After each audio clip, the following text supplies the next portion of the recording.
Let's talk Tanya for the 9th of Tamuz. In yesterday's Tanya, we explained that teshuvah and fasting are not the same thing.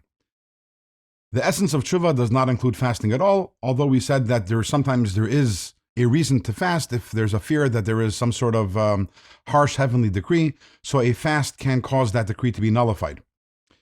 In today's Tanya, the Alter Rebbe is going to give us another reason for fasting. And to understand this, first let's talk about human relationships. So let's say one party offends another in a serious way. So let's say the offending party apologizes, asks for forgiveness, and the other side, the victim, agrees to forgive the offending party. But at the same time, would you say that the relationship has been restored to the way it was in the beginning?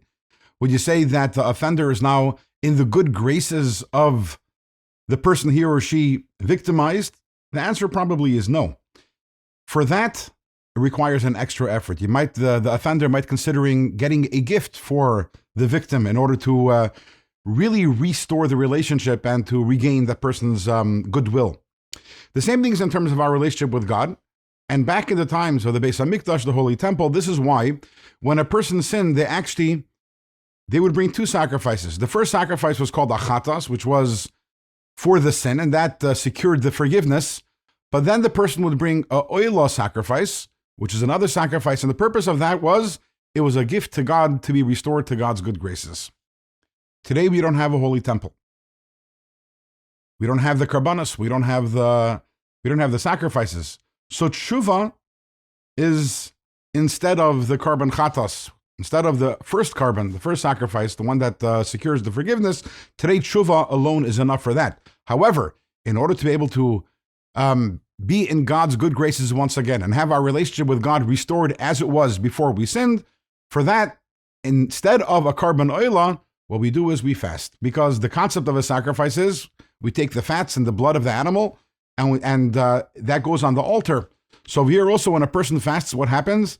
They're losing some fat. They're losing some blood. They're sacrificing some of their fat and blood. That is a gift to God, and that's what brings the relationship back to the way it was beforehand.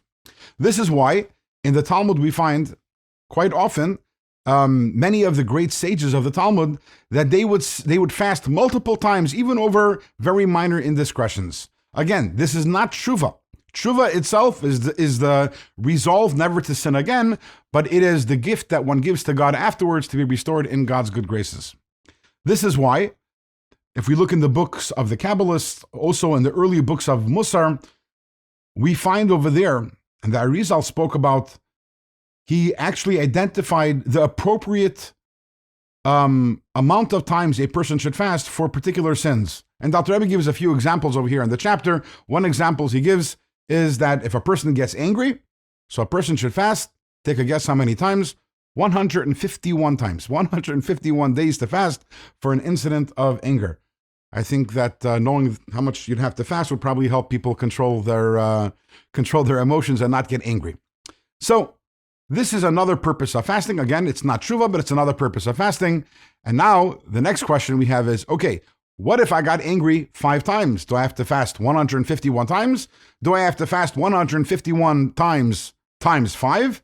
And the answer to that question, we will find out, God willing, in tomorrow's Tanya.